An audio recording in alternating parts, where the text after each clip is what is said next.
Dr. Amanda with Straightsmile Solutions, straightsmilesolutions.com, and today we're going to do a little bit of an advanced lecture on Bolton discrepancies, specifically Bolton discrepancies in aligners or braces, specifically class 2 or class 3 malocclusions, very, very mild. I'm not talking about the severe ones because it's kind of irrelevant at that point, but I'm talking about the mild ones when they're just a millimeter or millimeter and a half of class 2 or class 3 and they have a Bolton. What are our options? How does this change things? Now, before I get into this, you're definitely going to want to watch my other videos on Bolton. If you want to access those, you can go to my YouTube channel, put the keyword in Bolton, and a few videos will pop up, as well as how to get it, what it is, what the options are, everything like that. That's going to be for class 1 cases. Today we're talking about 2 and 3.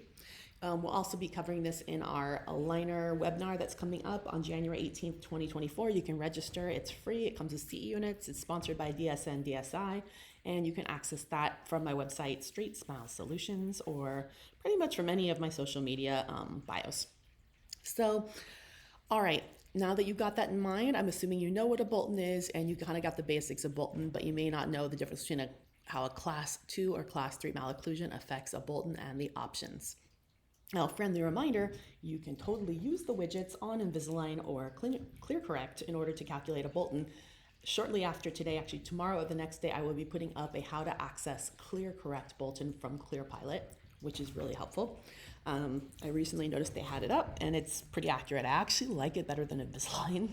It's really much easier to understand. So kind of psyched that they did things a little bit better than Align Technology. It's always nice to have an underdog do well. So yeah, stay tuned. Tomorrow I'll be posting that video.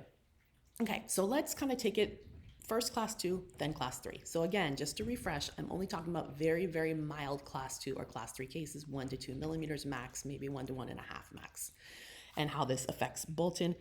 And oh, one more thing. If you run it, even if you have a braces case where the parents are like, oh, I want braces, you can still run your cases through the ClearPilot or through the Clincheck. Nothing wrong with that. It allows the patients to be able to visualize it.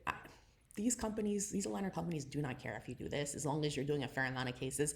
And a lot of times, just to boot, and I'm sure they know this, when you run it through, they often change their mind, decide they want aligners. And sometimes when I have a really wonky Bolton case, where the only option is going to be to do some type of restorations on the top teeth, as opposed to IPR or lower incisor, and occasionally we have that scenario, I'm not doing braces. It's too much work with open coil springs and closed coil springs and things like that. It's going to take way longer, and I tell them, look, we can get this better set up. We can get this better stage. We can do a virtual wax up.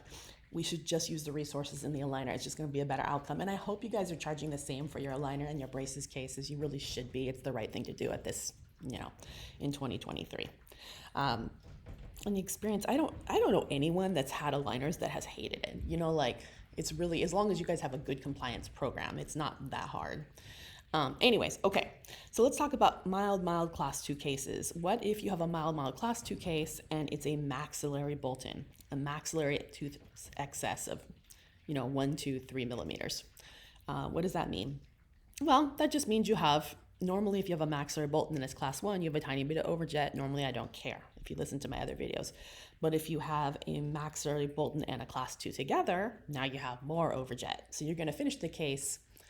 In that case, I probably want to finish the case class 1. So I would probably use elastics or posterior IPR, distal to the upper 3s, distal to 6 and 11 to finish the case, so we didn't have too much excess overjet. So that would be my solution for that situation. What about mandibular Bolton in a class 2 case? Well, that's a happy space because that's cool. Everything balances out. Just leave the patient a little bit class 2 and leave the mandibular Bolton. No need usually do anything, and it usually all works out.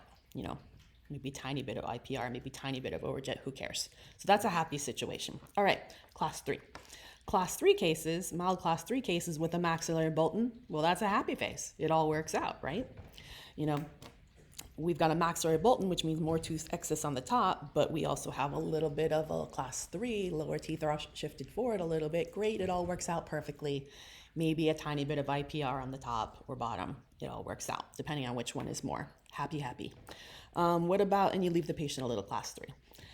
What about Class 3 cases with a mandibular Bolton, that's the worst case scenario, because that means we have everything shifted forward on the bottom and extra tooth structure on the bottom, which means we have a worse underbite than we ever think. Even though it only might be a millimeter class 3, it's worse than we think it is.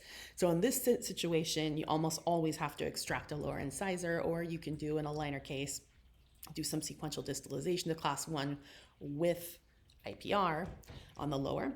Or you can use a combination of IPR, elastics, class 3 elastics, and maybe building up 7 and 10 or incisors on the top. But that one, you're actually going to have to make a significant treatment plan.